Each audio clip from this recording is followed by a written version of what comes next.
member of the Old Center for, for Old Pueblo Archaeology Center in Tucson, Arizona, a nonprofit organization that is bringing you this presentation tonight.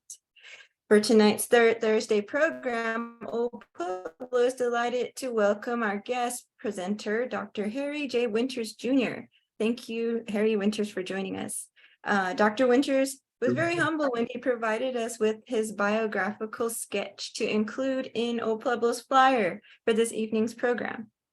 For that bio, he wrote that he was a geological engineer who has had a lifelong friendship with many O'odham throughout their lands, that he is a fluent speaker of the O'odham language, and that he speaks enough of the Maricopa and Yavapai languages not to starve in their company. Very crucial. In reality, Harry has conducted extensive research among the Akimel O'odham, the Tohono O'odham, and the Maricopa Piipaash communities for years. He is the author of the book O'odham Place Names, Meanings, Origins, and Histories, Arizona and Sonora, which was originally published in 2012 and which he enlarged and republished in 2020. The original 2012 version of the O'odham Place Names runs for 741 pages, not counting the title page, table of contents, and other front matter. And the 2020 version includes 1,072 pages, not counting the front matter. Harry also is the author of the book Maricopa Place Names, which was published in 2018 and includes 154 pages, not counting the front matter.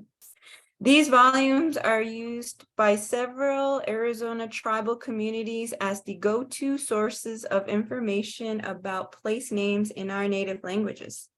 We are grateful to Harry Winters for supporting Old Pueblo Archaeology Center by designating our nonprofit organization as the realtor of his books to benefit Old Pueblo's educational programs.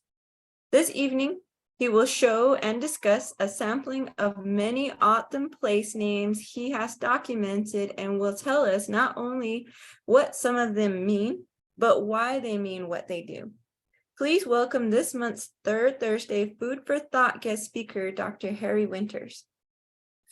See, before we do that, Megan, I think I left something out of the script here about giving our land acknowledgement.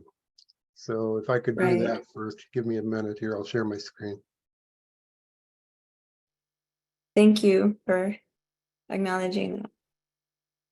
And I too would like to welcome everybody to our program tonight. I hope you can see my screen here. This is Old Pueblo's mission statement that I'll talk about here in a minute. Before I do, I'd like to read Old Pueblo Archaeology Center's land acknowledgement statement. Old Pueblo Archaeology Center respectfully acknowledges that our nonprofit organization occupies and conducts our activities on land and territories of indigenous peoples. Today, Arizona is home to 22 federally recognized tribes, with Tucson being home to the O'odham and the Yaqui. Committed to diversity and inclusion, Old Pueblo strives to build sustainable relationships with sovereign Native nations and indigenous communities through education offerings, partnerships, and community service. Our mission here is basically to educate people about archaeology and other cultures, to preserve archaeological and historical sites, and to help people develop a lifelong concern for the importance of non-renewable resources, which include archaeological sites and traditional cultures. Some ways that we implement Old Pueblo's mission: we do educational tours. We have several tours coming up this fall. One this week, or in August, I'm sorry, at the Tucson Museum of Art. We'll be touring some of their indigenous art galleries, including a new exhibit they have on the Popol Vuh and the Hero twins. The Popol Vuh is a document written by Mayan Indians that talks about their origins. And one of the primary characters in their origin story is the Hero twins, two twins that, had a series of adventures, got killed, came back to life. And in that tour, we're going to talk about parallels of the Hero twins story with imagery that we see in the Southwest and some of the pre-contact art. So that'll be on August 20th on a Sunday afternoon. So there's a website down there, www.oldpueblo.org, and I'll put this in the chat after a while. If you're interested in registering for our tours, you can email us and we can get you in if we don't fill up first. Another tour will be to the Homolivy State Park, some pueblos in Rock Art site in that state park near Winslow. And that'll be on a Friday in September. And on the following Saturday, we will visit the Rock Art Ranch Petroglyphs and Museum. This is one of the most fantastic petroglyph sites in the Southwest in Chevelon Canyon, south of Holbrook, Arizona. So that'll be starting on September 8th and 9th. A third tour we have coming up will be on the autumn equinox, and we'll be going to the Picture Rocks Petroglyph site and Los Morteros Hohokam Village site. The Picture Rocks Petroglyph site has a calendar marker that interacts with sunlight on each equinox and on the summer solstice. So if you go on this tour, if it's not a cloudy day, you'll be able to see the sunlight, the sun dagger on the petroglyph, that picture rock. So that'll be on September 23rd. It's a Saturday from 8 a.m. to about noon. Later on in October, we have Felipe Molina, who is a Yaqui or Yoemi person here in Tucson, used to be on our board of directors. He still works with us to do tours to some of the Yoemi communities in the Tucson and Marana areas in southern Arizona. So that'll be on October 7th, also a Saturday from about 8 a.m. to 1 o'clock. We also offer classes and workshops. Some of the classes we have coming up online. First of all, a Hohokam culture, archaeological culture class starting in September. It'll be on Wednesday evenings from 6:30 to 8:30. I'll be offering an archaeology of the Southwest, kind of a basic archaeology course starting in January, again on Wednesday evenings from 6:30 to 8:30 p.m. And then later on, a course on the Mogollon culture of the Southwest, which is mostly in southeastern Arizona and southwestern New Mexico. That'll be in May through August on Wednesday evenings. We have a pretty good online presence now, including our Third Thursday Food for Thought programs. We publish an electronic newsletter called Old Pueblo Archaeology. Each issue has at least one article having to do with the archaeology, history, or cultures of the Southwest. It also has news about activities coming up. We also offer people the chance to get in on our email announcements of upcoming activities, not only of Old Pueblo Archaeology Center, but of other like-minded organizations in the Southwest that offer opportunities for the public to go on tours, to do presentations, to visit presentations, and other archaeology historical related activities. So if you want to register for that, you can go to our website and scroll down to the bottom on the homepage, enter your name and email address in our subscription area, and we can add you to that emailing list. The next month's Third Thursday Food for Thought program will be about the recent discoveries of Coronado expedition sites in southern Arizona, particularly one that was established as a village or a via site by Coronado to supply his explorations into Arizona, New Mexico, and beyond, all the way into Kansas. And that was actually the site of an O'odham village and the site of the first recorded uprising of Native peoples in the Southwest that was successful against the Spanish. That's why it's titled the 1541 O'odham Annihilation of Vasquez de Coronado's southern Arizona town site. So this will be by archaeologist Denny Seymour, who's been directing this project down in southern Arizona on August 17th, the third Thursday of the month, again from 7 to 8:30 Pacific Standard Time. Arizona is on Arizona time, which right now is the same as Pacific Standard Time.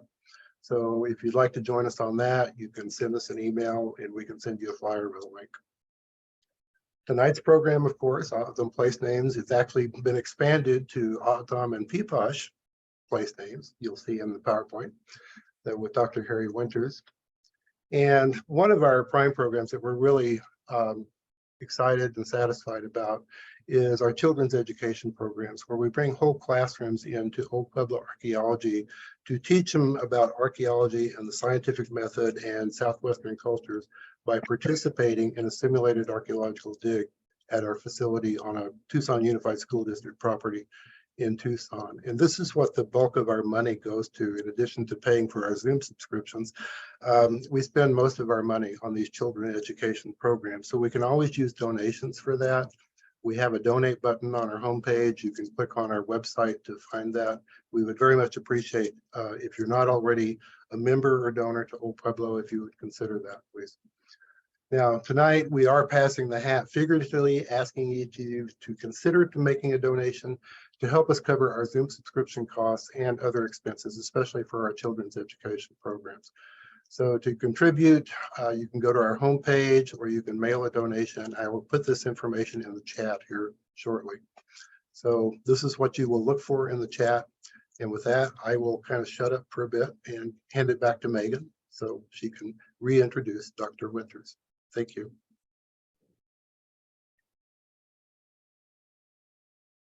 Thank you, Al. Like I had said, thank you everybody for coming in and joining us for tonight's Thursday Food for Thought presentation. We're welcoming our guest speaker, Dr. Harry Winters Jr. Please, Harry Winters, take it away. Okay, Harry, let me share your slide here. All right. Go for it.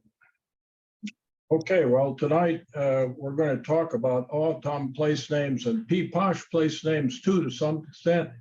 Piipaash is the word for Maricopa in the Maricopa language. So we call our language O'odham Nyook, and we call the Piipaash language, we call it Piipaash Chukwer. So we're going to get into some of both of that. So next slide. In the O'odham language, when I started learning it when I was 16 years old, and mainly from cowboys and their families, and one of the first things that I realized was that many shapes of mountains in particular, many names came from the shape. So we're going to start with the shape that is described as Gakotk or Gakolik. And a Gakotk is another form of that word Gakolik, and it just has to do with the way the mountain looks from your point of view. So this first slide shows the various shapes that are described by that word, and you'll notice that they tend to hump up and go over like they're crooked. And if you wanted to think of one word for Gakotk, you could say it's described by a kind of crooked. So let's go to the next slide and we'll look at some example.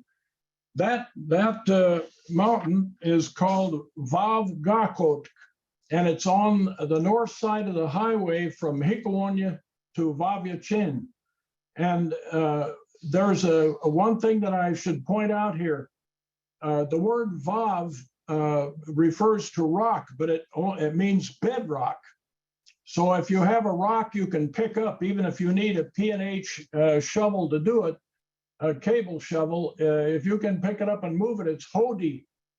But if it's bedrock, it's a Vav. And that's what we're looking at here. So that Vav is crooked, bent over like that. That's a Vav Gakolik. Okay. Next slide. Here again is another example, but it's interesting. The name of this mountain is in the Aho Mountains, and you see this when you're on the road between Pisinamo'o and Govo. And that mountain is called A'ai Gakolik. Well, the Gakolik, you know, A'ai means on both sides. So it goes up, both sides go up and drop off in that crooked shape. So that's A'ai Gakolik. Okay. Now, here's a mountain that probably many of you recognize. It's the west end of the Superstition Mountains.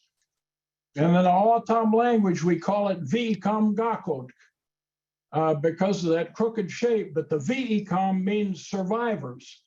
And the way that mountain got its name is, according to O'odham tradition, when a flood came that covered the whole world and was destroying the world, some O'odham people climbed up on top of that and to get away from the flood. Well, at some point, they sent a dog down to see how high the water was. And when the dog came back up, they asked him how high, and he told them what's going on, and they all turned to stone. And there's still that stone that they turned into, the stones are still up there. And if you take the road that goes to the Peralta trailhead and you look up, you'll see those little figures standing up there. And those are the people that were turned to stone. So today, if you've got a pet dog and somebody comes up and starts talking to the dog or talking to him, do this, do that, somebody will say, you better be careful. He'll turn you into a stone. Okay, next slide. Now this is another shape, and it's what we say Giwulik, and the plural is Giikulik, and it shows up in names like Vav Giwulik, and you can see Giwulik means that it looks like it's been cinched or belted, so that it comes in like it's been girded by something. Or you can see the different shapes. And if, like down at the bottom, if there's more than one of them, like they could be stacked on top of each other or next to each other, then we say Giikulik. In some cases, you can actually see a layer of rock, like volcanic rock, as I'm showing on the middle on the right, that actually looks like it could be that thing, that belt. Next slide, please. All right, now, again, a mountain that's pretty well known and pretty recognized, that's Vav Giwulik. And again, Vav because it's bedrock, outcrop, and Giwulik because it looks like it's been cinched or dragged or pulled in by a belt. And the old Mexican name for this was Relis Facado. And Relis is a cliff like that, and Facado means belted. And if you look off to just to the left-hand side, you'll see another Vav sitting there. But if you look around the base of it, the base of that, you'll see a growth of trees that goes all around it. That particular mountain is called Usabayoga, and Us means tree, and a Bayoga means necklace. So that Vav looks like it has a necklace of trees around the base. On the topographic maps of the USGS, they have it messed up to a fairly well. They call it Osobavi or something like that on the map, but it's Usabayoga. Now, if you come down to the lower left, you see outcrop, yellow outcrop area there. That area is called Oam Vaupa. Well, Vaupa is the plural of Vav. There's more than one rock outcrop there, and it's yellow, so we say Oam. That was a favorite place years ago for the O'odham children to play hide and go seek. The children that lived in the canyon below it off to the north. Okay. This is another Vav Giwulik. This happens to be Castle Dome Peak down by Yuma. And first record we find of that name is in the records, diaries of members of the Anza expedition to California. And they pointed out that the O'odham called that mountain Vav Giwulik. And it's a characteristic shape. That's up in the Castle Dome mining district. Okay. Now, again, an example of the plural, Giikulik. And that man walking over there on the lower right side of the screen, that's Johnny Ortega. But he and I, we spent sometimes a day a week out there in the desert, and he passed away several years ago, and I sure miss him. But we put a but on the end to say Johnny Ortega, but the but is a respectful way to indicate that he's deceased. And these mountains here are a little bit, maybe like 2 miles, 2.5 miles north of Haudenosaunee Val, or they call it Charco 27. Okay. Now, just as another example of the meaning of Giwulik, if you look at that bullet there, that cartridge, you see that it's got about 5 places on it where it's belted around. And we describe that that cartridge like that as geekulik. So we would say like geekulik. It's belted in 5 places. Okay. And the scorpion is another good example of geekulik. Look at his tail. All along the trail, it's in segments. And that segmented appearance that on his tail, that's geekulik. And that's the way we describe his tail, that we would say, geekulik abai huki nakshu. The scorpion has a geekulik tail. Okay. Another shape is the one that is pronounced kavit or kavich. And kavit, when you think of that, see a mountain, you know that there's a mountain named Kavit, you want to look for a ramp shape. That mountain, the mountains named Kavit or Kavich always are ramp shaped, and Kakavich is the plural. When a ramp, like when we have a loading ramp to load cattle into trucks or into railroad cars, we call that a momatoi kut. So the kavit is the shape of a momatoi kut, a ramp. Okay. Now this is an example of that kakavich. This is on the highway going from Gila Bend to Ajo. And there's a string of about 4 of these little buttes that look like that. They're black, and chuk is black. And since there's more than one, we say chut. So chut kakavich tells us there's more than one ramp-shaped hill, and that's where they are. You can see them on the south of Gila Bend on the way to Ajo. Okay. This kavich is called Siv Kavich, and it's in the northernmost district of the Tohono O'odham Nation. It starts at Churchill and runs south to Onegum. But this mountain is near the old Jackrabbit mine. And incidentally, that Jackrabbit mine, they mined it down to where it started making water, and it was making like 5,000 gallons a minute. So they had to give it up. But kavich is the shape. Now the word Sif means bitter, and you'll hear that name, the Sif Oidak district, the Sif Kavich, Sif Toak, Sif Oidak, always that Sif. Well, that name Sif comes from a particular plant called Sayus that was used for medicinal purposes, and it was very bitter, and it burned when you put it on a cut or something like that.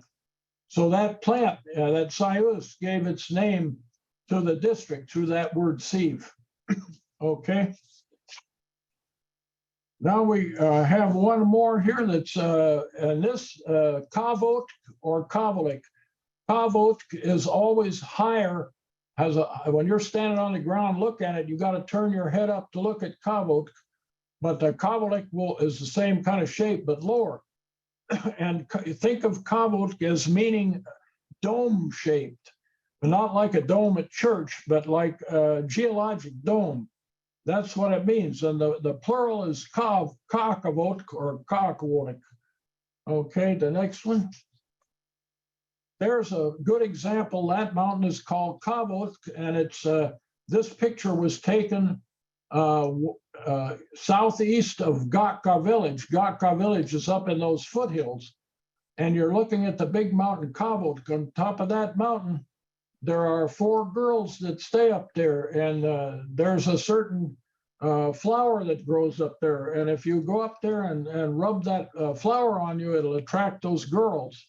And anyway, from the shape, we call it Kavot, because there used to be a horse trail up to the top, but I don't think there is anymore. Okay. This is the same mountain, but seen from the southwest of it. So we're looking northeast from Hikwan village at this. In the Hikwan, the farmers at Hikwan used to observe the summer solstice over that peak up there. That was where the sun turned around and started going back south. But so that mountain is again cobbled from its dome shape. Okay. Now this is Vav Kavolk, bedrock Kavolk, and that you'll probably recognize that that's the South Butte. It's on the south side of the Gila River, east of Florence. It's easily visible from Florence. And the Vav, the bedrock, and the Kavolk are the shape. Now there was a trail that went that the O'odham Trail from the Florence area all the way over to the junction with the San Pedro River in the Gila, and that trail went by this mountain. Okay. Now on this picture on the left-hand side, you'll see the mountain again that's called Vav Kavolk, and it reminds you of that thing by Florence. On the right-hand side, you'll see that there are 3 peaks. And that particular mountain with those peaks is called Vav Samu'umuk. Now, Vav is bedrock again. Samuk means sharp pointed. So if there's more than one, I have to say Samu'umuk. And that's in the western part of the Sifoidak district. It's on a trail between what used to be Chuhpo village and a village called Ventana. And it's still passable, but kind of rough in places. Okay. Now we're coming to the last one of the shaped, and this is the one called Komut and Komalik. And the Komut refers to the fact that it's long, stretched out, and kind of relatively thin. So like the Sierra Estrella Mountain, that big range that's bounds the Gila River Reservation on the west side, the name of that is Komut. And we say about it, Komalim Cook. It means it stands up looking like that.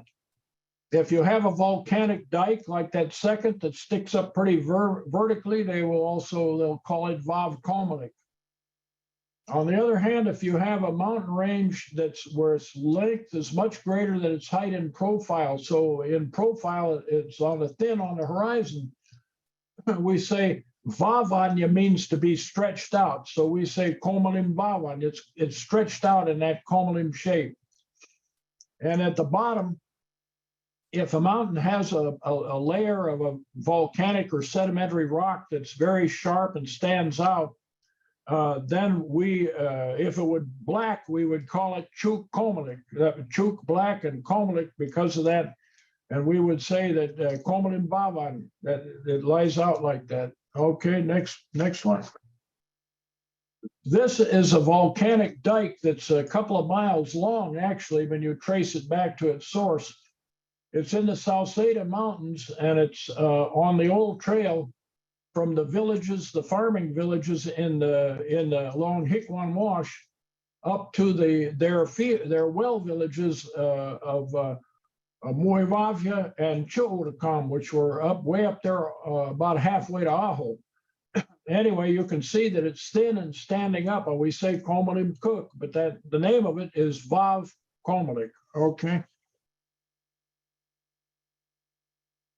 Now, over near Fort Huachuca, we have these mountains that on the maps it says Babo Komari, or that's what it looks like, a Babcomari. Well, once again, that in O'odham, it was Vav Komalik. And this Vav, you can see the shape, the thinness, and how it's stretched out there, that it's all bedrock. If you take the road from up near Benson down to Fort Huachuca, and you make the turn over to Sonoyta on the highway that runs over to Sonoyta, you'll clearly see this Vav Komalik, but that's where that range took its name, and the ranch around there with that same name. Okay.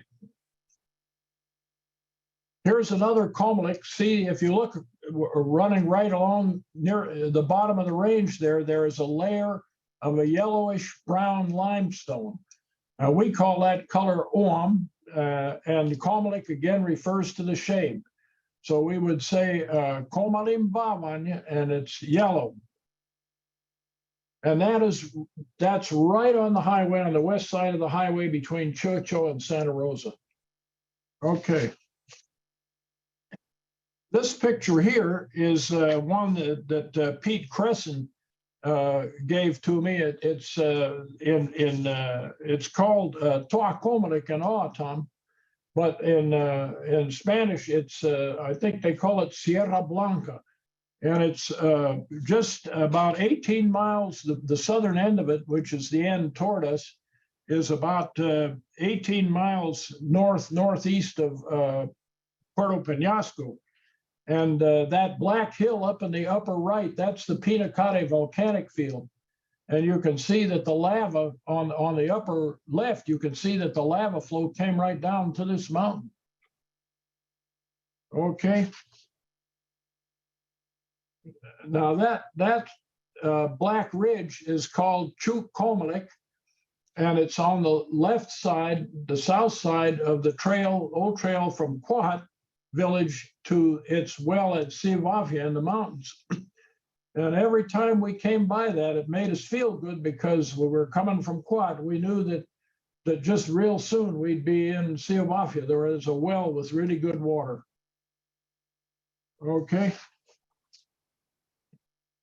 Now we're going to go to something different. This outcrop, and in fact, the whole mountain is made of this. This is a rock type, a metamorphic rock called schist. And you can see the strong schistosity, the foliation, the thin layers. That is what Aji means. Aji does not refer to a thin opening or a narrow gap. It refers to something thin, like a skinny person or a thin layer of rock. So when we talk about this bedrock here, we say va vachim chuch. And the village Aji, the old village, and the new one, Guaji, they took their name from this hill with this type of rock outcrop. So it's on the west side of the Guaji village, and that's what it means. That's where the name comes from, that schistose rock. Okay. This is the mountain called Biibchulik. You know, when you take Interstate 10 from Phoenix to Casa Grande, on the right hand or left hand side, there's a butte over there, and there's actually two buttes with a saddle in between them. And the southern butte is called Biibchulik because it has two places on top where it's kind of concave upwards. But the northern butte is called Aji because, once again, it's made of schist, which is thinly layered like this, and that's where it's named. Okay. So again, radically changing the subject, one of the village where I started learning the O'odham language and learned a lot from those people, it was called Quahat. And everybody on earth has tried to figure out what that means. Well, Quahat actually comes from the word Koa, which is like your forehead, or the brow of a steep hill, or the steep bank of a wash. And if you have a feature like that extends over some distance, a set of erosional scarps, that is what the word Quahat means. So this is a typical field situation where the O'odham made their field. There would be a wash up to the coming in from the upper left, and it breaks out and spreads out over a floodplain. Well, where it breaks out, we call it Akchinya, the mouth of the wash. And where it spreads out like that, we say Komali Mumadai. It runs in a thin sheet. Now you have to pick the place where you put the fields with about a 0.5 gradient, 0.5 degree, because if it's steeper than that, the water will run too fast and it'll wash out your plants. But if it's flatter than that, the water will pool and it will rot the roots of the plants. So you've got to have just the right angle. So eventually that water comes to the Quahat and it drops off into deep washes that are kind of like ditches that carry it away to the next wash. So that's what Quahat is all about. Okay. This is actually a picture of the Quahat. The area that off to the on the left-hand side, stretching out there, used to be the field area of Quahog. Back in the late 1800s, well, actually in the late 1700s, the length of fields at Quahog was about 3.5 miles from beginning to end. Now it's when they finally abandoned farming here, it was down to a little less than a mile. But that feature you're looking at is the Quahog. Okay. Now we're going to shift up to the area of Superior, Arizona. And as you know, when you come in to Superior from Apache Junction that way, one of the things you really sticks out is the mountain called Picket Post Mountain. And it's a big volcanic butte. And this mountain, to the O'odham, the name of it is Mo'oialik. And it means a place where a head rolled down. And I want you to look at the lower right part of the picture, and you're going to see an outcrop there that very good. And that is the feature that gave this mountain its name. It looks like it rolled down off the top. So let's go to the next slide. And that is the head in close-up. You can see on the left-hand side the chin, and then the mouth and the nose, and eventually the eyes and all. And it looks like that head is looking up at the sky. We would say Taivo. It's laying there looking up at the sky. It looks like it rolled down off the top, and that gave that mountain its O'odham name. And the Apaches, they have a different name. They call it Looking Glass Mountain. That's one of their names anyway, because the Army used to have a heliograph station on top of it. But you can see that very clearly from the parking lot in Superior at the Los Hermanos restaurant. Okay. This is another interesting hill, and it's Picacho Peak. And this picture is taken from west of the peak. If you drive Sunshine Boulevard south from the Denny's at Eloy toward that, what they call Friendly Corners. Friendly Corners kind of looks like a set for a Stephen King movie. But if you take that road, you get down to where you're looking at this mountain. And what it looks like is a giant man pushing against, leaning against, pushing against the rest of the mountain. And that's what the word chummo means. Like if I'm going to grab you by the shirt collar and hold you up against a wall, I'll say Ndosium chummo.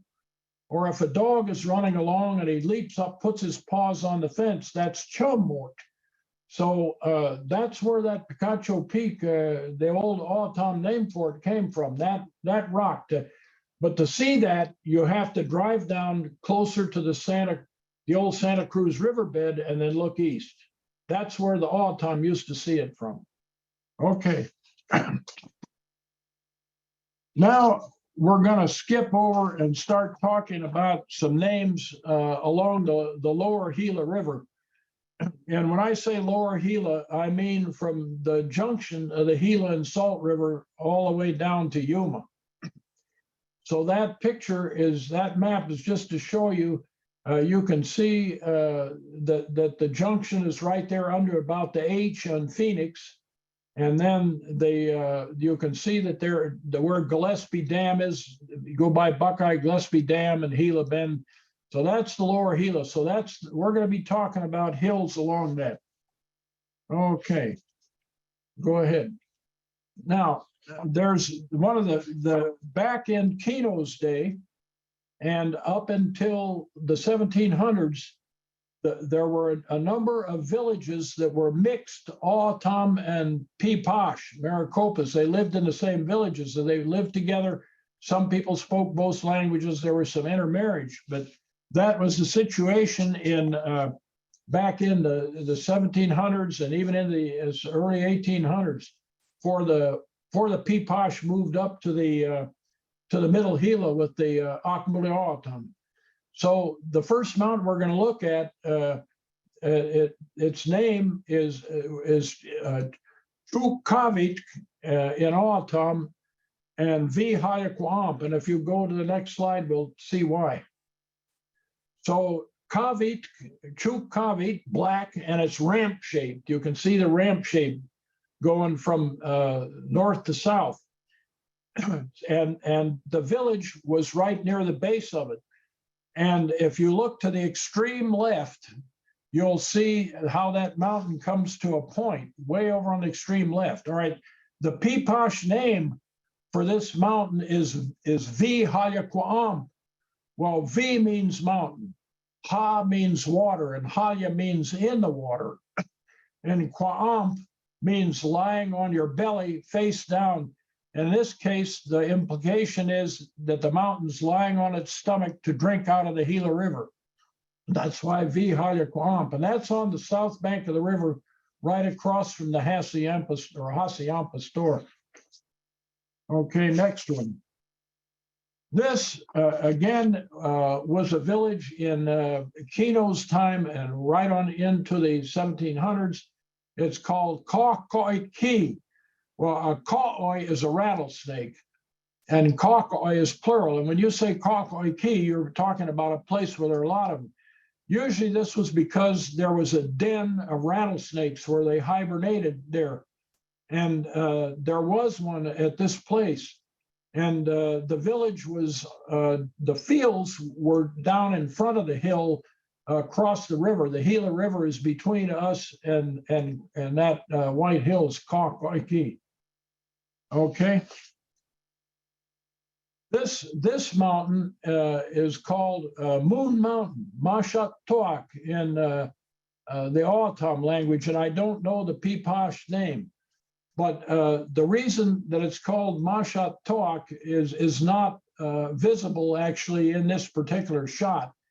If you are driving from Gila Bend north to Buckeye, as you approach the southern end of the Buckeye Hills, you will see that the cliff faces are all full of dark rock with white dikes or white streaks, bands of rock in it. And it kind of looks like the surface of the moon. And that's why they named it Mashat Toak. But that's just northeast of the site of Gillespie Dam. Okay. The next place, if you go ahead to the next slide, that gap in there is called, the O'odham call it Chuk Shapichk. And Chuk means black, and Shapichk refers to the gap. A Shapichk is a gap that's open on both ends. And the village was up this side, over against the bank, but up this side from that gap. We're looking south. Now the Piipaash, they call it V Nyelya Tukev. Well, V again is mountain, Nyelya means black, and Tukev means it looks like it's been brought together. So we talk about how it's separated, they talk about how it's brought together. But we're looking south down through the gap, and Gillespie Dam is between us and that gap. Okay. Now, if you look at this, you see in the closer to us, there's a series of 1, 2, 3 little ridges that stick out. And each one of those ridges has that shape, Komelik, and it's actually capped by a basalt flow. And that we call it Komelik because there's more than one. And it's on the west bank of the Gila, just south of Gillespie Dam site. And the O'odham, they had a village there in Kino's days, and then back after when the railroad was built into Gila Bend in the 1870s, the O'odham came back to work there, and they actually ended up reestablishing a village up here. Okay, next one. If you drive up right to the base of any one of those Kaukomolik and look at that basalt flow that caps it, there's one of the most spectacular sets of petroglyphs that I've seen. They're all along in there, and there's a lot of them that are undisturbed, and you can get good pictures, and it's a very enjoyable place to go see. Okay. Now, there's no photograph. Well, let me back up. The old ancient O'odham name of Gila Bend is Upat Oiduk. Upat is the cat claw bush. And I have a picture here to see, you can see why they call that bush cat claw with those thorns. The Piipaash and the Yumas and the Mojaves, they all call that village Quackamat, which means exactly the same thing. Quack is the cat claw and mat is the field. So everybody called it the same way. And then eventually when the Mexican people came in, they called it El Tezotal, which again means a grove of cat claws. Anyway, there's no picture of that because the whole site of the old village is in the reservoir area of Painted Rock Dam now. So next picture. All right, the next thing we're going to look at is the Painted Rock Mountains, and the O'odham call those mountains Sawupuk, which means red places, and we'll see why. And the Piipaash call it Kukupurnyavash. And I'll talk about the Piipaash name for a minute. There was a cave in the north end of the Painted Rock Mountains, where if you wanted to get a favor from a supernatural being who lived in that cave, you walked into the cave and sat down and faced the entrance, and you stuck your hand out and closed your eyes and you waited. And if this person supernatural was going to give you something, you'd feel or hear a wind coming at you from the back, and then you would feel them put something in your hand, whatever it was you were hoping for. Now that, because of the wind feature of it, it was probably a lava tube like they have in Hawaii, that the air could come in at one end and blow through. And I owe that observation about the lava tube to Aaron Wright with Archaeology Southwest. He figured that one out. Now let's go to the slide. Okay, all right. It's kind of not as reddish as it looks when you're out there, but that reddish color is Sawuk, red, Sawupuk. And of course, here we're south of where Kukupurnyavash was. Let's go to the next. Oh, incidentally, one more thing about this. That hill we're looking at there is on the north side of the road that goes from Old Palomas up to the Painted Rocks Park. And that road that goes through there actually follows exactly along the route that Kino and Monhe took when they came east up the river in 1699. At one point, somebody decided to try to make a toll road out of this road through this pass, and he was charging 25 cents to go through there. And the O'odham named that pass Sanamika Volk, expensive pass. Okay, expensive road. Next slide.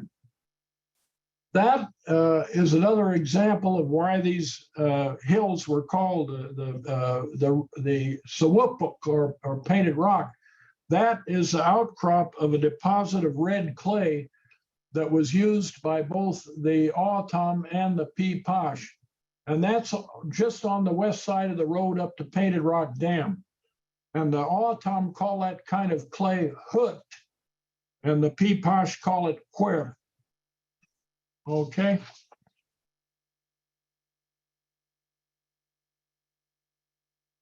All right, now we're on the road between Painted Rock Park and Painted Rock Dam.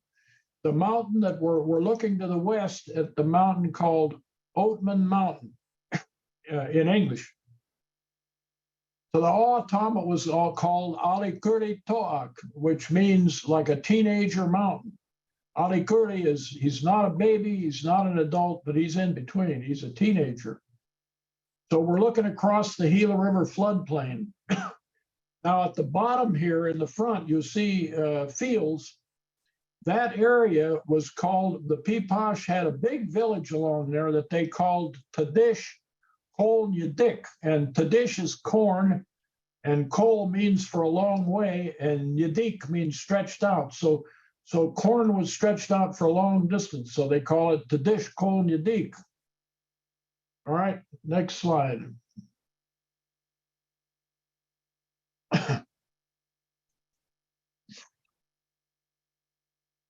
All right, and I explained about the mountain, the name of that O'odham Mountain in O'odham. I don't know the Piipaash name, but right at the bottom of it on the south side, there was a field village that was both O'odham and Piipaash living there. And the Piipaash, or the O'odham, called it Alikuri Oidak, in other words, teenage boys field, and the Piipaash called it Humar Unyak Washam. Humar is a young boy, a boy. Unya is a road, and Kwasham means you're looking at it in the distance. Sham is to look far away. So look out far. So that same village had two names, and that's what they were. And so let's go to the next slide. All right, now this is a view looking down on the southern end of the O'odham Mountain there. And if you look, you'll see that there is in the south, there's a mountain there where there's two very distinct corners. One on, yeah, that's it. One on the left and one on the right. All right, the Anza expedition camped right below that mountain, and they named it, they gave it the name La Rinconada. Well, a rincon is an interior corner, and a rinconada implies that there's more than one. So their camping ground, that mountain, they called it Rinconada, and they camped there for the night. And they went on down the north bank of the Gila toward Agua Caliente from there. I think there's one more picture of the mountain. Nope, I guess that's it. Okay, go ahead. All right, now the next place that I'm going to talk about was the last major Piipaash village on the lower Gila River going west. It was on the south bank, and the name of it, that we do not know the Piipaash name, but we do have many, many records of the O'odham name, which was Chuchamak Oidak. Chuchamak is caliche, or a white volcanic tufaceous conglomerate that looks like caliche. So let's go to the next slide. And that's what gave Chuchamak Oidak village its name. There's a whole string of these hills that are full of I guess you would call it a tufaceous agglomerate. And it looks and for all the world like caliche, and that's where that name comes from. So directly across the river to the north is Agua Caliente, which the O'odham call Stone Shudak and the Piipaash call Ha Kupinye, both meaning hot water or warm water. But when Kino first saw this place, he in 1699, he was on this side of the river. The river was running, and they were afraid to cross it to Agua Caliente because they were afraid the horses would drown. Okay, next page or next picture. That's a closer view of what the rock Chumuk looks like in the Chuchamak Oidak hills. All right. And now we're looking across the river at the Agua Caliente. Those hills across the way, Agua Caliente is right at the base of that mountain. And again, there were a number of hot springs there back in the hundreds of years ago. There was enough water to be irrigating a couple of hundred acres of fields there, and that came from the hot springs. Today, there's no water running from the springs at all. Okay. All right. All right. Go ahead to the slide, Al. Okay, this is Mohawk Peak, and you recognize it's in the Mohawk Mountains. The highway going to Gila Bend goes right through the pass, which is on the left-hand side out of the picture. But that peak that sticks up is a Mohawk Peak.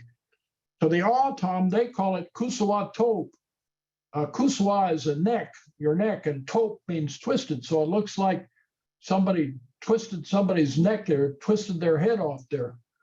The Piipaash, they have a different name, and the way they say it, it looks more like it from the west. They call it V Squeenia, and a V is a mountain again. A Squeenia is a big storage basket, and that's what they called it. So you can. It's a really rugged mountain, and when I was 18 years old, I worked for the railroad in Mohawk, so I saw that a lot. Okay.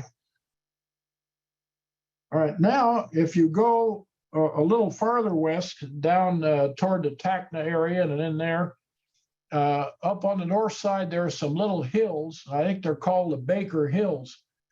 One of the most important watering places for the Hiachinoatam, those people sometimes in English call them sand papagos, was this place, Baker Tank. There's water there. You can almost count on it all year round. And the O'odham name was simply Hwet, or I'm sorry, the Piipaash name was simply Hwetch, which means red. And unfortunately, the tank itself would be called Chupo in O'odham, but the nearest topographic feature to it was a mountain with a very steep side about a mile north of here that the O'odham called Gohudach. Gohudach emphasizes the big flank of the mountain that's so steep and sticking up. Okay. Now go ahead to the next one, the picture.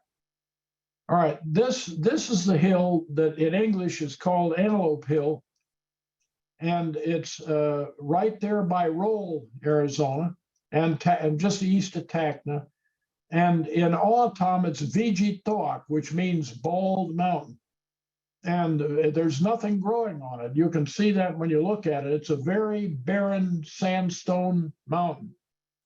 And the rocks that it's made out of actually eroded from the Copper Mountains south of there many miles, and the erosion and the water flow carried this product toward the old ancestral Gila River, and anyway, it formed these deposits, and that's what the mountain's made out of. So in O'odham Vijitoak, now for the Yumas, the Piipaash, and the Mojaves, they all call this V Akpe. V a mountain, Akpe is a metate. What in O'odham we would call it Matchut. So if I were going to name this mountain in O'odham another way, I would say Samamachudak, because it's a mountain that's got rock good for making metates. And you can drive all around the mountain and you get nice views of it. The Gila River is just on the north side. Okay. Now we're going to do an about face. And we're going to go back east, up in what I call the Salt River region. Now, one of the most spectacular mountains up there is the one known as Four Peaks in English. And it's at the southern end of the Mazatzal Mountains. Now, that word Mazatzal comes from the O'odham name for that Four Peaks. They call it Masha Sha'alik. All right, a sha'alik refers to a pass, like you see the notch up in the top of the mountain there. That's a sha'alik, and there's other sha'alik between the other peaks like that, but that's a big one. Masha means it's in the moonlight, so Masho means in the moonlight, but because we've got all those A's in there, there's a feature of the O'odham language called vowel harmony that leads to that being pronounced Masha Sha'alik. Now, some people call it Mashat Sha'alik, which means moon pass. But the There's another O'odham name for it called, it's Aagkachinyo'odham. Now, a Nyodam is somebody that dances and sings, like a ceremonial dancer and singer. Aagkach means with horns, like you had a set of deer antlers or something on your head when you were dancing, and that's what Aagkachinyo'odham means. Interestingly, in fact, fascinatingly, the Piipaash, the Maricopas, call it Iquem-Quimash, which in their language means exactly the same thing. Ique is antlers, Iquem means with antlers, and Quimash is a Nyodam. So they both have the same name, which is really, really interesting. Now, the Yavapais, and this mountain belongs to the Yavapais, really. It's in what they call the Cueva Capaya band, in a group of Yavapais, and in particular, they call them the Wikajasapa, the Wikajasa people, but that mountain was really theirs. And Wikajasa means chopped up mountain, and you can see why, that's pretty clear. The Apaches over in the Tohono Basin, they call it Tzedsdaz, which means rock sitting there. It doesn't look quite as dramatic from that side. All right, now the issue is, where in the dickens did the name Aagkachinyo'odham come from, and Iquem Quimash? Well, the Yavapais, for the Yavapai people, there is a type of mountain spirit that they have, and they call them kakak. And they are believed to be up in those hills, and the kakaka, they can be friendly and beneficial to you if you're respectful to them, or it could go the other way. So the Yavapais would call this area where they live Kakakawayo, where their living place there. And they had a dance that they did where they danced and sang. They called it Kakaka Imaja. And when they did that dance, they wore a headdress of those antlers. They were actually sticks sticking up that looked like antlers. And I'm sure that that's where that name came from. And the lady who taught me Yavapai, she said, if I go up there, you might see something they call Guebasheva, something really scary. That would be those kakaka. Anyway, okay, let's go on to the next one. Okay, this is a very prominent mountain just on the south side of Fort McDowell. And for the O'odham, it's Sawuk. Again, the red color doesn't come out all that well here, but it is red, and it's Sawuk. The Piipaash call it Vihuet, which means red mountain. To the Yavapais, it's called Gualtakiala, and it means red. And then if you look way off to the right, you'll see a crack in there in the mountain. That crack is what gives it the name. It's red and it's split. It's cracked. So that's Gualtakiala. When the Salt River Reservation was formed, this mountain was put inside of the boundary of the Salt River Reservation. And that's still a source of serious aggravation to the Cueva Capaya Yavapais at Fort McDowell, because to them, that's their mountain. Okay. All right, this is in the pass, what they call Pass Mountain. And if you look along the mountain, there's a layer of volcanic ash, a white layer. For the O'odham, they call that mountain Totshuk, which means foam. And that white stuff is supposed to be a mark left by the rising floodwaters that destroyed the world. And they call it Totshuk for that reason.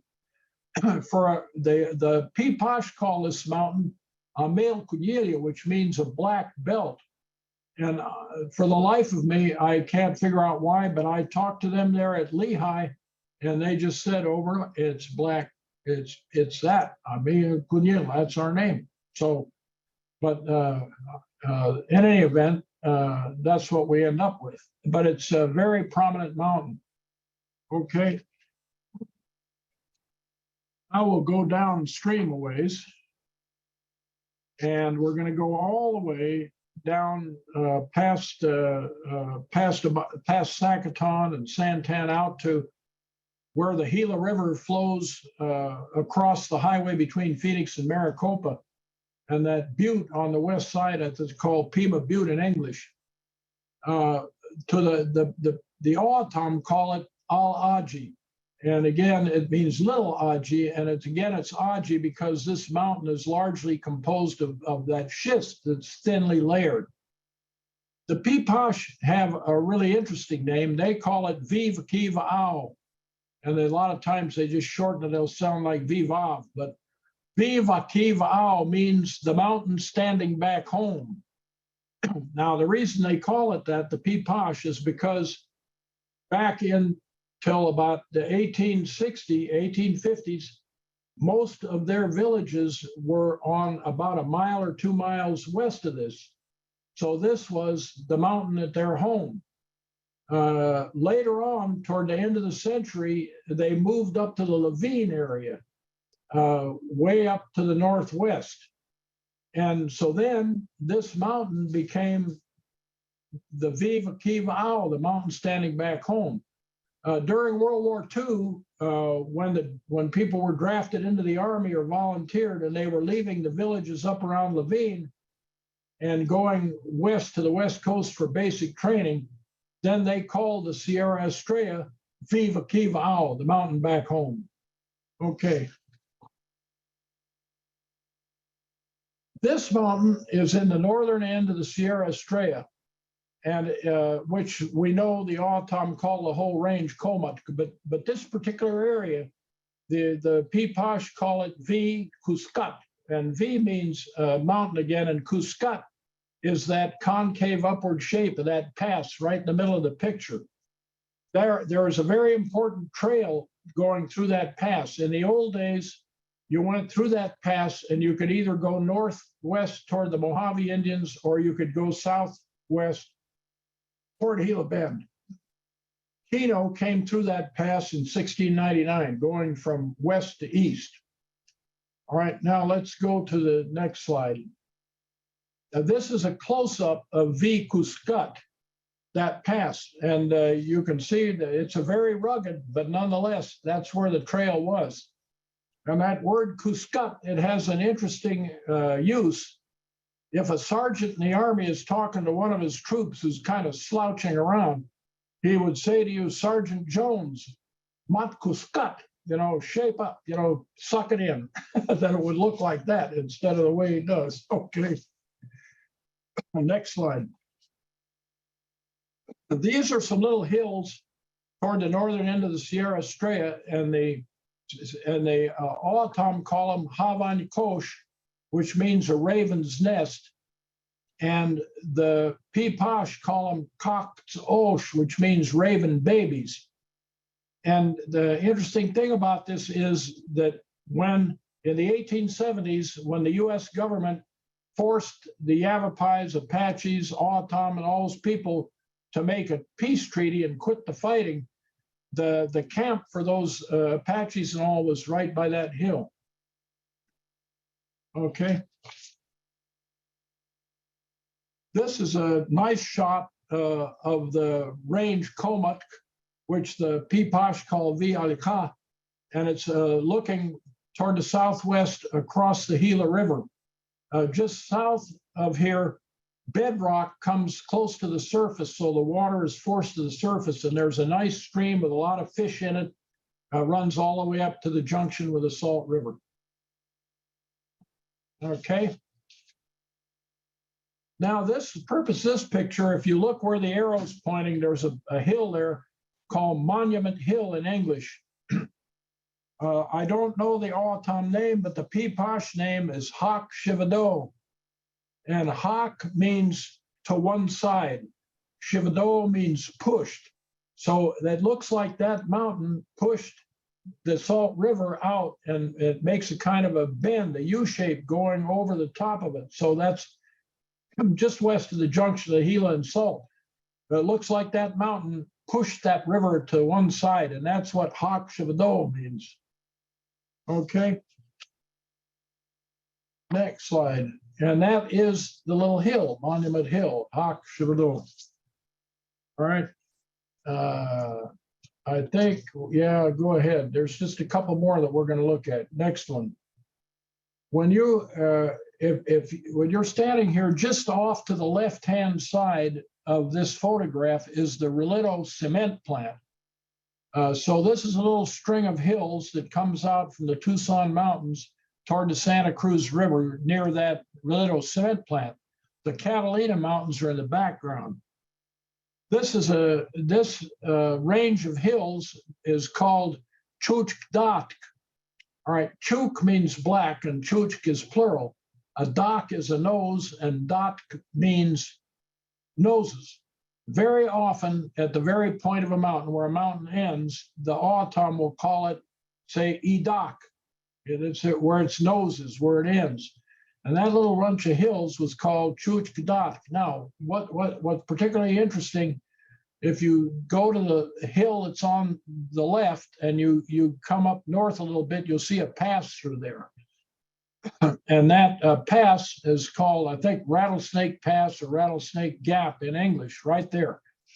And that was where the Santa Cruz River lies right at the end of the mountain up there. So that pass is where the trail came through from the O'odham down at Santa Vera on up toward the Pima villages and Quat and those places. So it was a well-used trail through there. At the same time, the Apaches had a trail that came from the San Pedro River headed for Sonora, and it went right by the east side of this side, I should say west side of those little hills. That was an area where there were frequently ambushes and raids and fights that were very, very bloody back in the old, right up into the 1850s and 60s. Okay. This one is that butte, that cliff called Apache Leap that's just on the south side of Superior. The O'odham call it Vopota. And the reason they call it that is because there was only one way up to the top, and that was up that Queen Creek Trail. So when you think Vopota, you want to think things that are strung out in the line. When the O'odham wanted to go up to get after the Yavapais or Apaches on top, they had to go up there. They went up single file because if you went in a bunch, you might be a target for people rolling boulders down or something. But the mine, the magma copper mine, runs underneath that cliff, and that Oak Flat project that I don't think will ever get built, incidentally, is on top of it. But that's called Vopota, and that's when the town of Superior was founded. Then the Accommodee O'odham started calling the town Vopota too. Okay, next. This is the last slide, and I think an interesting one. The name of that long mesa in O'odham is Piipaash, and it means that there are no ridges, no gaps, no passes through it. You can see that it's as flat as it can be up there. That's the southern end of Black Mesa.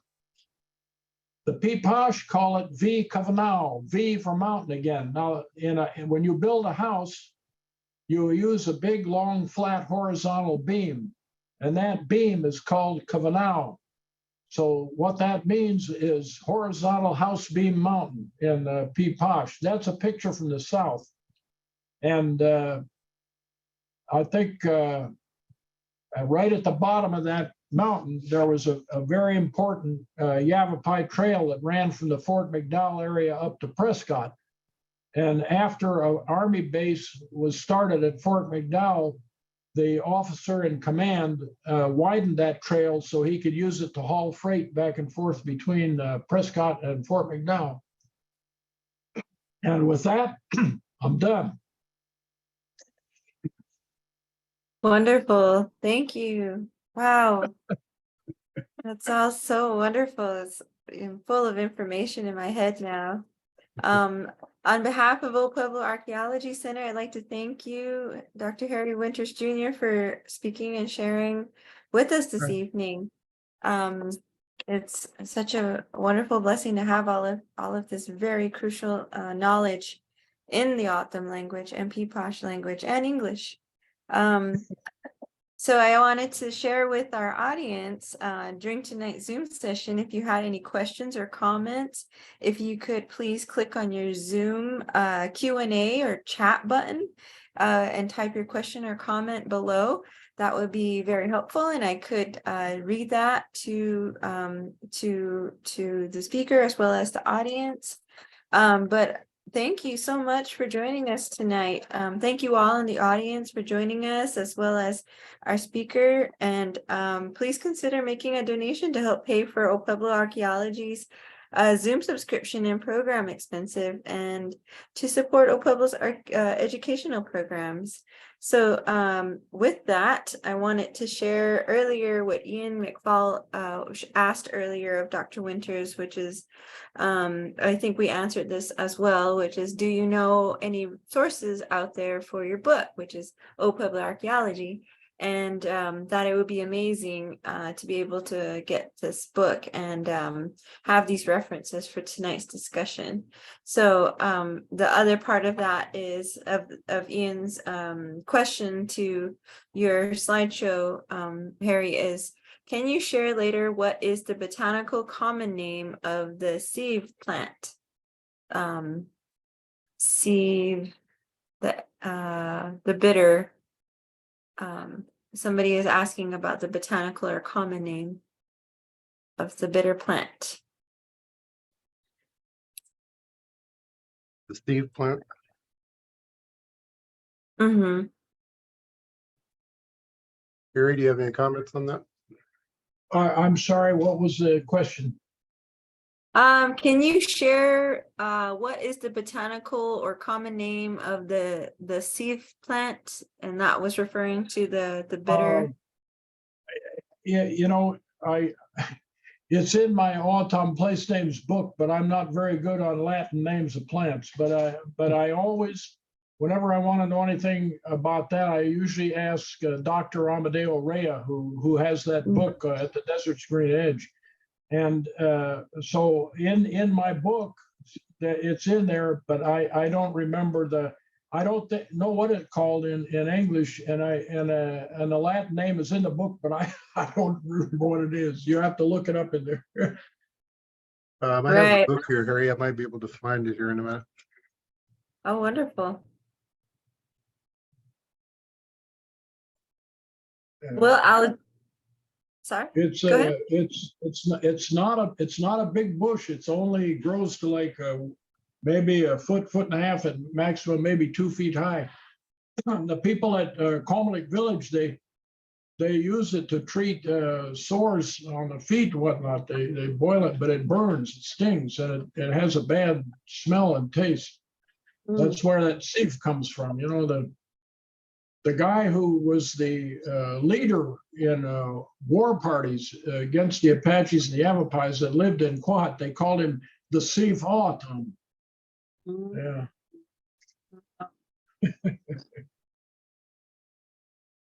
Well, if we can just read a few more comments and questions while Alan's looking for the reference in your book. Marilyn wrote, "Wow, fantastic. Thank you, Dr. Winters and O Pueblo." Thank you, Marilyn. Thank you. I'm happy to be here. It's wonderful. And Anna wrote, in O'odham we say "Sapon tat kamanu." Happy to see you all. That's right. Anna writes, "Thank you so much for your work and your excellent presentation. Many of these places I know well, but I am learning the native place names for the first time." Al wrote, or actually Al Dart placed the O Pueblo's link to Harry's book and the books page there in the chat. So if you press on the link, you'll be able to go to that particular page. Evelyn wrote, "Very interesting. Was there no data for the Sears Point area? Is that in your book? Sears Point is over by that Oatman Mountain, or on the south side of the river there. Right. I can't remember the exact location, but right there is what they call Oatman Flat, and where the Oatman massacre was. And you can drive right out there. Now, if you go out there today, we used to be able to go from the drive from the Painted Rocks Park. There were roads through the fields, and you could go climb right up on top of the Oatman, the mesa there where that happened. But now the farmers have fenced it all off, so it's hard. If you want to get to that area, you kind of have to come in from Sentinel, or now Sears Point. Al, remind me, is that the one farther west out of by Hyder?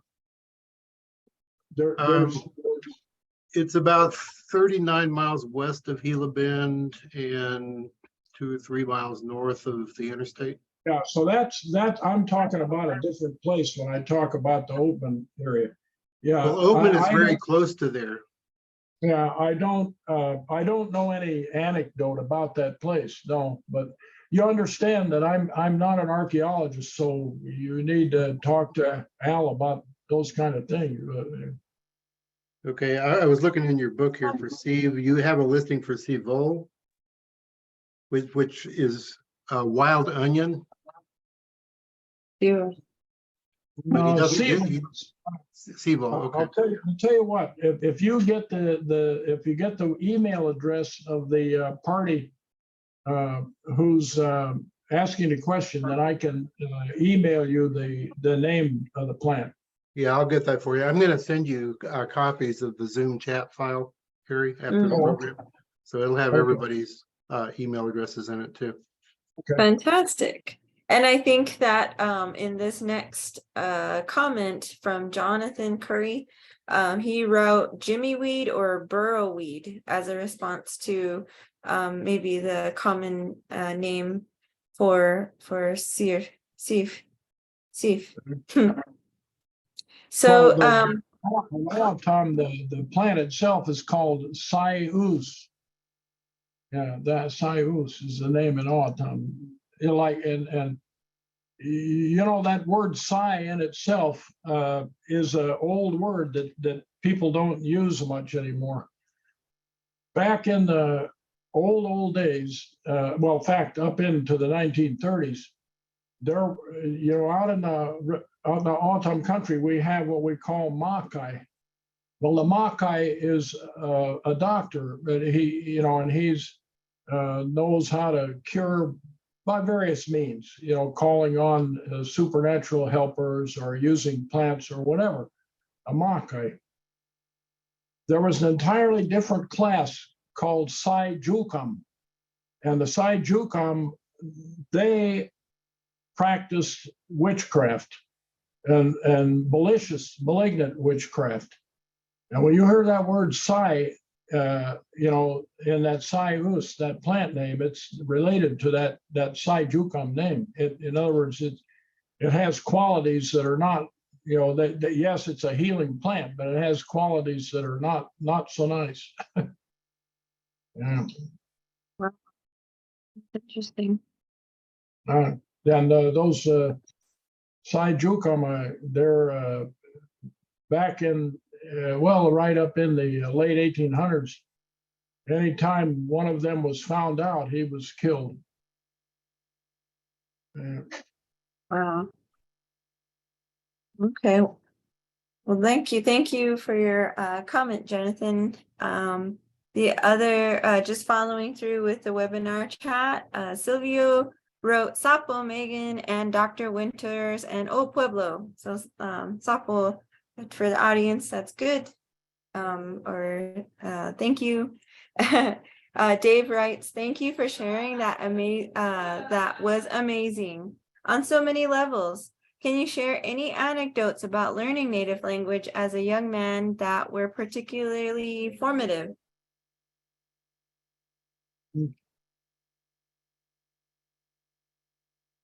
Does that make sense, Harry? I'm afraid I drifted there. Oh, okay. Well, I can read it again. It says from Dave, thank you for sharing. That was amazing on so many levels. Can you share any anecdotes about learning native languages as a young man that were particularly formative? Yes, I would be happy to. In the first place, you have to want to do it, and it takes time. But I found that there were two types of teachers. I say there were two kinds of boys that were good teachers: cowboys and tomboys. And because some of the best teachers, you would be amazed at some of the ladies, they just watched everything. They knew the details about how to make everything, how to find native foods, how to do this and that, and they were amazingly good teachers. And then the cowboys, because they know the country, and they had a name for everything, because when they were out on roundup, they had to have meeting places.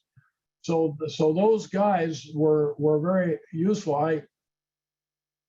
Every time I went out there, I took a notepad with me, and and I wrote down. So I have, from the 1950s up to now, I have literally hundreds and hundreds of sets of notes. But the language is like any other language. You have to talk it. You cannot learn it out of a book. I mean, books are helpful, yes, but you have to be out there and talk and try to say things. And the O'odham people, as you know, there's what we say, Sanawachama. They're very friendly people, and they're always happy to help you learn how to talk things and tell you things. So don't be worried, just get out there and talk. That's right. I agree. Carl writes, excellent presentation. Alan Dart also wrote, you can and paste these web addresses to your computer. So those of you who have access to the webinar chat can see the descriptions of Old Pueblo's presentations and links of upcoming tours, classes, and online programs, all available to you, and helping out Old Pueblo continue on educational programming. Thank you, Al. Jonathan also added to the comment section, or the chat section, is Steve Oos. Steve Oos. It's actually Sai-Us, not Steve Oos. Sai-Us, the properties of Sai-Us, the bitterness, all that, and the hurt it causes, they lead to it being called, the district being called Steve Oida, because the fields at Quahut were full of that plant. So since that was full of that Sai-Us, they named the field area Steve Oida. That's how it came to be. And that gave the district its name. So we not only have a Steve Oida, but we have Sivatoak, which is the name of the Vikol Mountains. We have Sivavia, which is bitter well, but the water is actually really sweet. And then we have Sif Kavich, all kinds of things named Sif, but it all comes from that plant, Sai-Us. Wow. So prolific. Wow. Thank you for that breakdown. And thank you, Jonathan, for sharing what you know.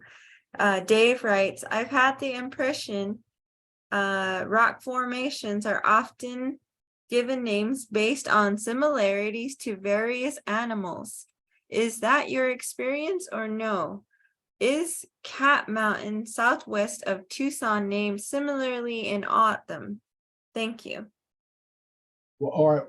First of all, what was that about Tacna? So I don't know. I don't know where the word Tacna come from. I could reread the first question. I've had the impression rock formations are often given names based on similarities to various animals. Is this your experience? There are definitely cases of that in the Tohono O'odham Nation. there's when you drive north from Haudenosaunee on the old trail leading up to Pozo Redondo, which we call Siquachupo, just about a couple miles out northwest from Haudenosaunee, there's a big rock that sits there, and they call it Judumatak. It means where a black bear is sitting, because it looks like that. You know, it looks that way. And Right. there are other names like the names of the turtle, the tortoise, the desert tortoise, which is Kolmakichut.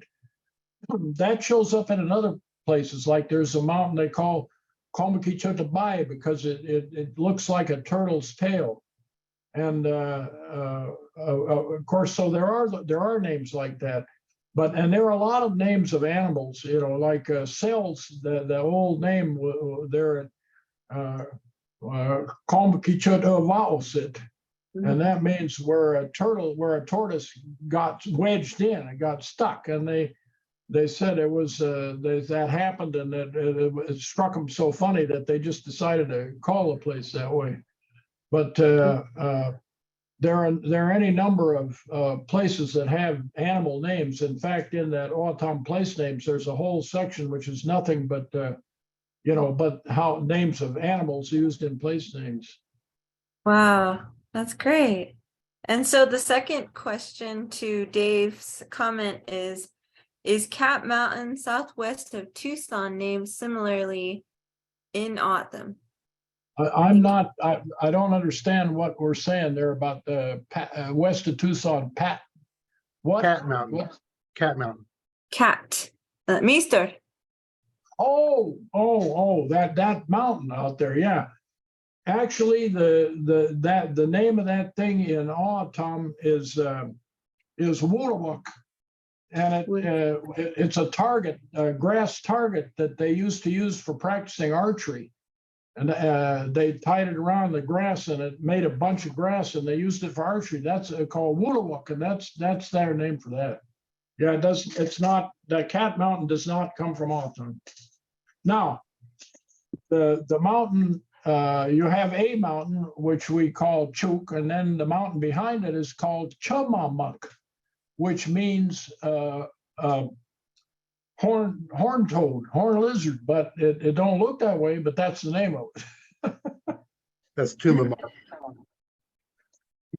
That's how it's pronounced, yes, Tumamoc Hill, but it's derived from the O'odham word Tumamoc.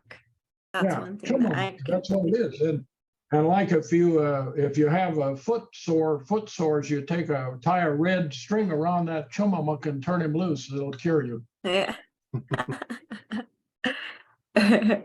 That's great. And then Al also just added to the webinar chat, the Tohono O'odham Saif is wild onion, or sirf is how I've known to pronounce it. Siur is another way to pronounce the onion. And Al, you also added native seed search web link for onions. Yeah, let me just share my screen here briefly, Megan. Okay. Oh yeah. Let me get some stuff out of the way. Sorry. Well, the word for onion comes from the Spanish word cebol. Yeah, so this is on the Salt River site. Oh, cebol. And this is the wild onion that they are calling cebol, which is the allium species. That's what's in my chat. And then let me just show you the native seed search site here. Get my share screen going again. This is where I actually found the Latin name for it. So it may actually refer to two different things. Like Jonathan was saying, the burrowweed is something in the Asteraceae or sunflower family, which is quite different from allium. Mm-hmm. So just one of the things about the scientific names of the plants is how fast they're changing, because Oh, yeah. with all the new genetics and the things they can study about the genetic makeup. Now they're finding, instead of one or two species, many species and a lot of different names. Yeah, they've decided that mesquite is no longer Prosopis, whatever. It's a different Latin name. That's pretty radical. So you're, but like I say, the go-to guy on that is Amadeo, right? Yeah, That's Megan, there's a couple wonderful. of questions in the Q&A also. I don't know if you saw that. Yes, I did. I wanted to just finish up the last of the webinar chat, and then I'll jump over to the Q&A. So just following up with Ian's comment, given how uncommon wild alliums are in the low desert, Edo onions are of Spanish derivation. I'm guessing it's Isocoma tenuisecta. another Ian also Latin name. added, right. He added a southwestbiodiversity.org link. So thank you for that, Ian. Jonathan also wrote, can Harry extend further on traditional natural water sources utilized by O'odham, which still exist today? So such as springs, wells, water tanks, etc. So could you extend further on traditional natural water sources? Yeah, actually, Old Pueblo Archaeology recently published a long essay I wrote on exactly that. They, what is it, Al, the last edition or one? Yeah, it's the most recent edition. It actually is posted on our website. Gives all the detail on not only on different kinds of rain, different kinds of clouds, the different sources of water, but basically a spring is a shown. It's the same word as it means base, but shown is a spring, and what we say is we call the spring water, we call it we can call it Shonakam Shuadak, or we can call it Daiwundam Shuadak, because it comes out from cracks in the rock or something like that. So we call it Daiwundam Shuadak. But there's a Shon, and then what in Spanish we call tinajas, and we call them plunge pools in English. The word is chupo in O'odham, which is not to be confused with the word chupa, which is a mortar. So a bedrock mortar, or any kind of mortar, is a chupa, but the word for the plunge pool or that water is chupo. All right, and then we have a pond, which is of all, it used to be a natural pond vole, now they use it for the pond behind a dam.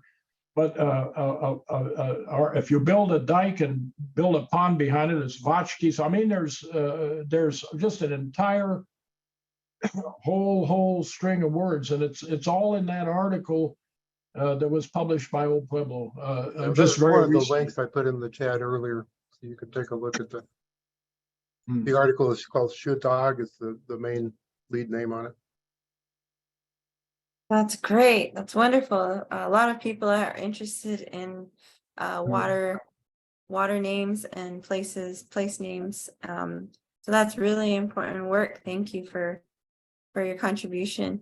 Barreling ahead.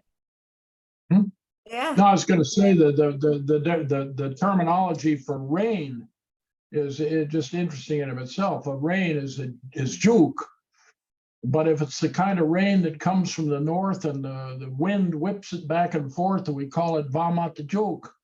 Vamat is that racer, like a red racer, and vamat, the way the racer runs, that wind whipping the rain back and forth reminds us of the way that red racer runs. So we call it vamat juke, and then there's woiwaka juke, and there are all kinds of juke. There's shawka juke, like head lice rain, if it's just a little teeny drizzle. Of course. That's and great. A cloud that's going to rain is a namakakam chuvak, a valuable cloud. Now becoming true. That's great. Wonderful. Okay, so make sure to everyone here tonight, share this information with others that Old Pueblo Archaeology has a published article that Dr. Harry Winters wrote on water. And then Carl wrote, do you think there's buried Jesuit gold near Rio Rico? You're asking me? No, I don't believe. That's right. I You heard it don't here. can't think of any reason why there would be. There were down in the Santa Rita Mountains and out west in hills north of Aravaca, there were some silver mines that had fairly high grade silver ores, but the out in the Tohono O'odham Reservation, there were some gold placers at Kiotoa, and there were some well, I guess that was the main ones, but no, I don't know any reason to believe that. There's all kinds of stories about Spanish Jesuit gold. Yeah. Wow.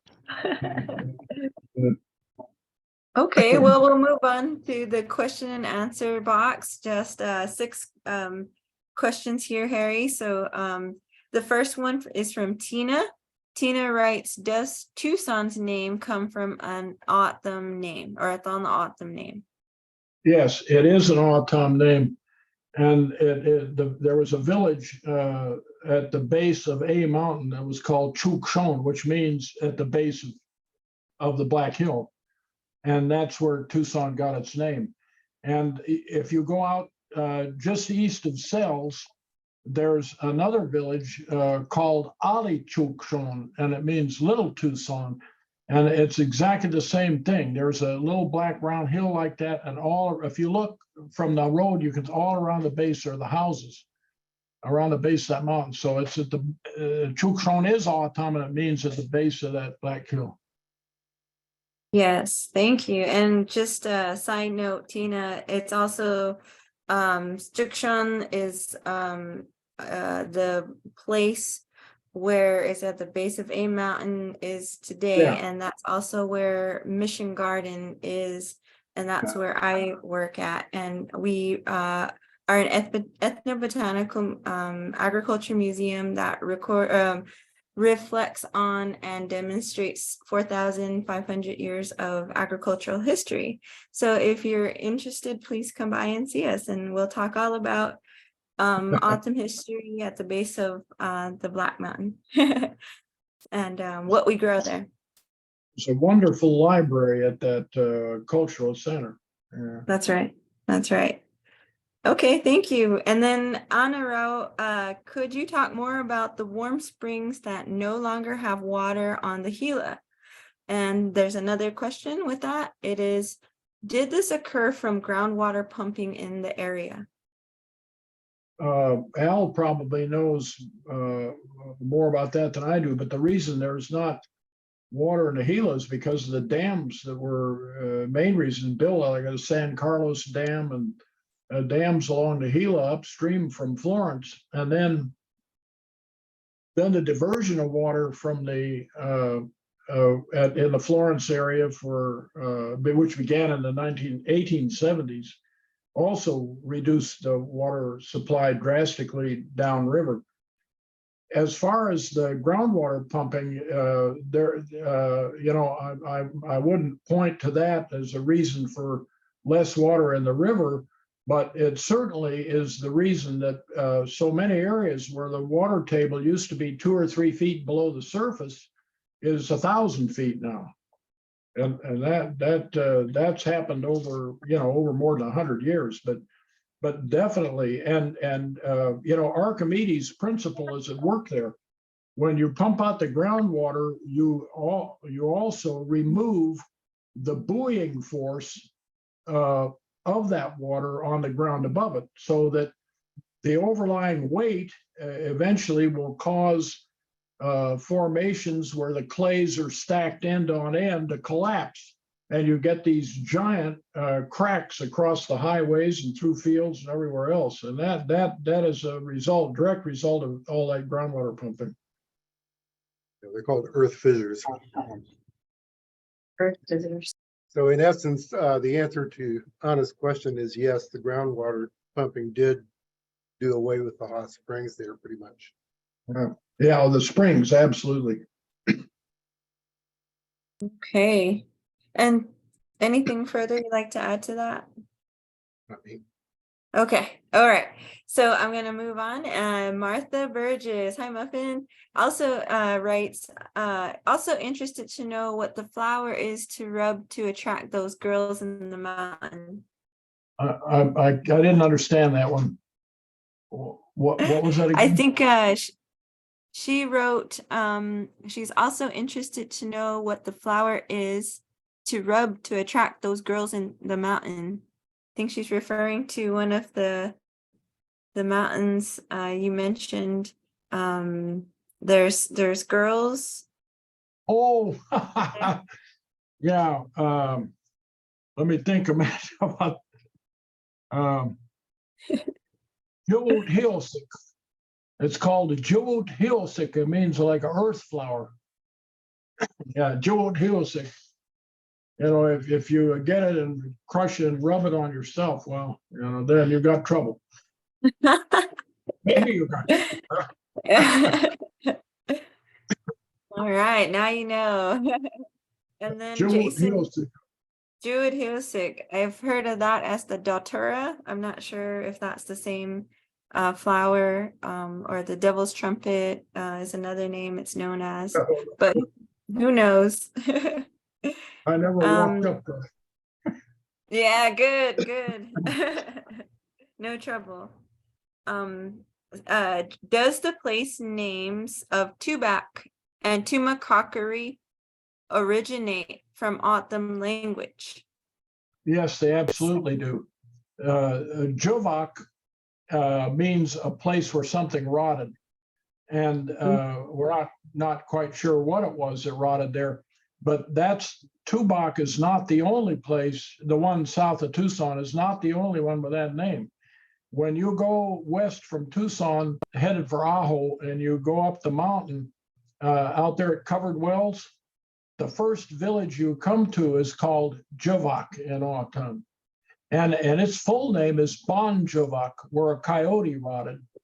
That's its name. And the Covered Wells is actually a few miles west of there, and they call that Maishpawahia. But yeah, Juvak means a place for something rotted. And Tumacockary also is directly from O'odham. It's Chumuk Gakolik. All right, and a chumuk is that caliche-like rock, you know, and Gakolik is crooked, bent over. It's from the shape of the mountain. And if you go to the turnoff to Tumacockary Mission, and you turn, and instead of going toward the mission, you go the other way. You climb up on a little ridge, and then you drive as far as you can to the west. You come to a fence. When you get out of the car there, that rock you're standing on is Chumuk. And that rock runs all the way to the top of the mountain. So Chumuk Gakolik is that mountain that's crooked, and it's made out of that rock material called Chumuk. Oh, thank you for that breakdown. Martha also wrote, "Thank you deeply, Dr. Winters. We will look at our landscape with new eyes." She's just thanking you for sharing. Okay, well, I'm happy. And then Linda writes, "We so admire your linguistic ability. Do you see younger folks interested in their language?" Well, the answer is some are and some aren't. You know, it kind of depends on the way they're being raised. You know, like I've known people that they will only speak to their children in O'odham, you know, but other people, they have cell phones and they got this and that, and they don't. But But I think there is an interest, and teaching materials and teachers are of the language are very important out there. Now, with the O'odham, there are so many speakers yet that I think there's a good chance that can go on. When you get up with the Yavapais, there are probably, I don't know how many speakers, but maybe 200 or fewer. And it may have gotten below critical mass. But today there are still people that speak very, very fluently, and I mean older people, and the same way with the Quechan, the Yumas. There are older people there. They're making an effort. And I pray that it succeeds, but with the O'odham and the Navajos and the Apaches, I'm pretty sure it will. I agree. And as a younger folk, I think me trying to expose myself and share information and be in it, like you said, be a learner, is a very crucial thing. And the Tohono O'odham Community College offers so many opportunities, and even has a language center. And of indigenous communities, that's one of two that have language centers that are focused on preserving and continuing the language. So in my opinion, I think it's alive and still working to thrive into the next generation. So thank you so much, Linda, for your question. There's a couple more. No, I was going to say, I have some goddaughters out in Hickwin village, and I won't talk to them in English. That's great. I know there's a lot of really fluent young people in the West End villages, and man, they deserve a lot of praise, and they're going to be our leaders, so that's really important. And so a couple of more comments. Thank you so much for sharing your knowledge and enthusiasm for these language and cultures. And that's from Susan. Carl wrote, with more than one group naming things the same way, does this mean that one group took from another, or was it more of a collaboration among the tribes? Again, I'm sorry to ask you to do it, but can you repeat a question? No problem. Yeah. Carl writes, with more than one group naming things the same way, does this mean that one group took from another, or was it more of a collaboration among tribes? That's a very good question, and one that linguists pursue all the time. It's amazing to me. There are things that are absolutely amazing to me. For example, when the word for O'odham in O'odham for downstream is quiva. Well, some people translate quiva, when they translate it as north. Other people translate it as west. Other people translate it as south. But why reason they're doing that is that the water in the wash by their houses goes that direction. So it's going downstream. So, but they'll translate it as whatever the direction. But that's Quiva. Well, if I go talk to the Yavapais and I'm talking about the people that live downstream on the Verde River, I say Cueva Capaya. That Cueva is downstream. And if I'm talking to the Mojaves and I say, where does he live? And they say Quebec, they mean downstream. So somehow that word, not the other directions, but somehow downstream, that word got to be the same in the human languages and O'odham, which have absolutely nothing to do with each other. Go figure. I mean, I can't figure that one out. But another situation is the O'odham and the Piipaash, live together on the Gila River between Buckeye and Agua Caliente for hundreds of years. And they swapped stories. So now a lot of them, they share the same traditions about things that happened at the beginning of the earth and all. but but the vocabulary hardly anything. But if you know what happens if an O'odham guy sneezes, somebody is going to say, "Some tuktogamishpa, your sweetheart thought about you." They say that. Well, a Maricopa, if he sneezes, what he says in Maricopa is, "Don't worry about me." He's telling his sweetheart not to worry.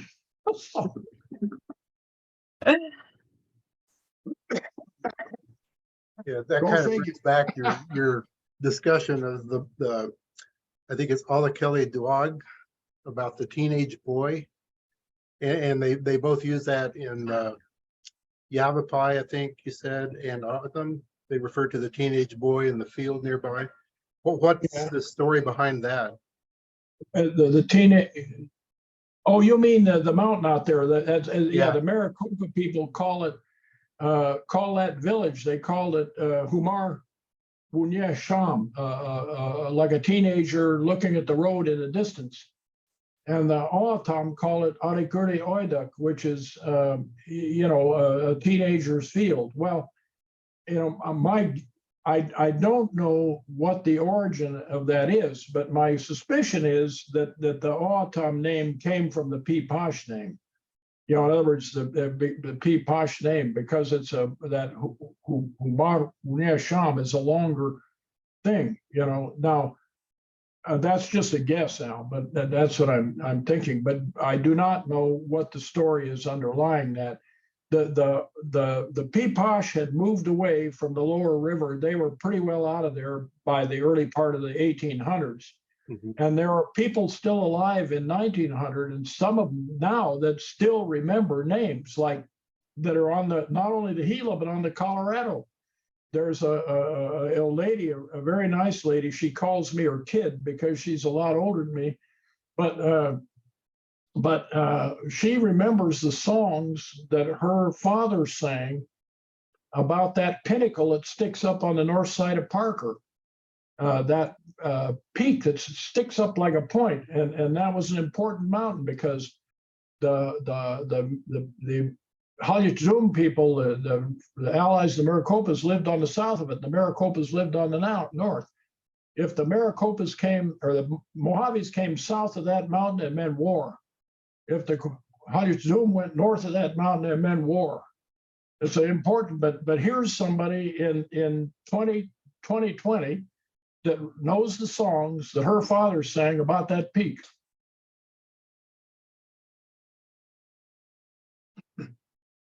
I'm sure there's a lot of stories that go with these place names. So we'll have to get together to have you do another presentation about that. Oh. But it'll have to be told in the winter, right? After I rest. That's wonderful. Well, I'm starting to get the point where I say, I'm going to start saying I'm starting to talk like a frog in my throat. we don't want to get we could probably let you go. We're over 2 hours. Right. And we'll be sure to relay all of your questions and comments, and this is to the audience, that we will relay all of your questions and comments to Dr. Winters and do our best to connect with you all. And thank you so much for joining us this evening. To you, Dr. Harry Winters, thank you for joining us. Al, with you as always, that's wonderful. Great evening with you. And thank you to Megan. audience. Megan's always a star when she introduces our programs. Of course, it's all to within the honor of being in everyone's presence tonight. I appreciate you all, and please come back and join us for another third Thursday Food for Thought, the next round. And Dr. Harry Winters, thank you again. It's an honor to meet you in Zoom, and continue to learn, and I'll continue to learn as well. It's been fun. Yes, have a great evening, everybody. All right, bye-bye. Thank you, everybody.